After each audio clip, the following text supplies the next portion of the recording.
जैन साथियों, आज हम उत्तर प्रदेश की सीरीज में कुछ महत्वपूर्ण प्रश्न बताएंगे जो आगामी परीक्षाओं के लिए बहुत महत्वपूर्ण है। ठीक है साथियों। दोस्तों, डेली मॉर्निंग में सुबह आप अपना टारगेट फिक्स करिए कि आज हमें इतना पढ़ना है और सारा दिन उस पर फोकस करिए। ठीक है दोस्तों। जैसे हम नियमित दोनों टाइम भोजन करते हैं, उसी प्रकार हमें नियमित दोनों टाइम पढ़ाई करनी है। ठीक है दोस्तों, रिवीजन प्रैक्टिस के साथ। ठीक है दोस्तों, आपको रिवीजन जितना ज़्यादा आप रिवीजन करेंगे उतने ज़्यादा आपको नियम तरीके फार्मूले याद होंगे। इसलिए प्रैक्टिस जारी रहिए जब तक आपको लक्ष्य नहीं मिल जाता। ठीक है दोस्तों, इसीलिए हम कहते हैं कर दिखाओ कुछ ऐसा कि सब करना चाहें आप जैसा। अब देखिएगा पहला क्वेश्चन,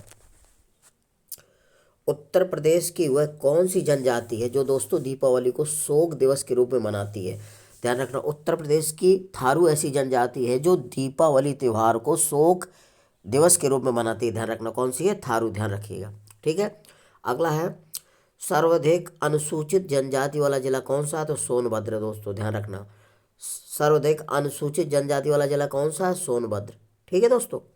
अगला है, थारू विकास योजना किस जिले में है, तो बलरामपुर में है। ठीक है दोस्तों, ध्यान रखना किस जिले में, बलरामपुर में है। थारू विकास परियोजना किस जिले में है, बलरामपुर में। केंद्र सरकार द्वारा उत्तर प्रदेश की 10 नई जनजातियों को कब सूचीबद्ध किया गया था, पूछा जाता है दोस्तों। केंद्र सरकार द्वारा उत्तर प्रदेश की 10 नई जनजातियों को कब सूचीबद्ध किया गया था, तो 2003 में किया गया था। कब किया गया था, 2003 में। ध्यान रखना। ठीक है दोस्तों। अगला है, कर्मा किस जनजाति का लोक नृत्य है, तो दोस्तों यह खैरवार या खरवार का है। ध्यान रखना, कर्मा किस जनजाति का लोक नृत्य है, अक्सर पूछा जाता है, तो खैरवार या खरवार। ध्यान रखना। ठीक है साथियों। अगला है, उत्तर प्रदेश की सर्वाधिक साक्षर जनसंख्या वाली जनजाति कौन सी है, तो गौड़ है। दोस्तों पूछा जाता है कि उत्तर प्रदेश की सर्वाधिक साक्षर जनसंख्या वाली जनजाति कौन है, तो गौड़ है। ध्यान रखना कौन सी है, गौड़ जनजाति है। ठीक है साथियों, ध्यान रखिएगा। अगला है, उत्तर प्रदेश में प्रथम बायोटेक पार्क कहाँ स्थापित किया गया है, तो ये दोस्तों लखनऊ में। ध्यान रखना, उत्तर प्रदेश में प्रथम बायोटेक पार्क कहाँ है, लखनऊ में। ठीक है, उत्तर प्रदेश में प्रथम बायोटेक पार्क कहाँ है, लखनऊ में। भारतीय दलहन शोध संस्थान कहाँ है, तो कानपुर में। ध्यान रखना, भारतीय दलहन शोध संस्थान कहाँ है, कानपुर में।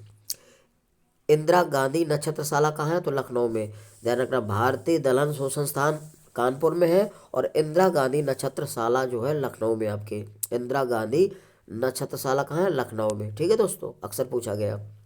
फिरोजाबाद किसके लिए फेमस है, तो दोस्तों फिरोजाबाद ध्यान रखना चूड़ियों के लिए फेमस है, कांच की बनी वस्तुओं के लिए। ध्यान रखना, फिरोजाबाद किसके लिए फेमस है, कांच की चूड़ियों के लिए फेमस है और कांच की वस्तुएं बनती हैं वहाँ। ध्यान रखना फिरोजाबाद में।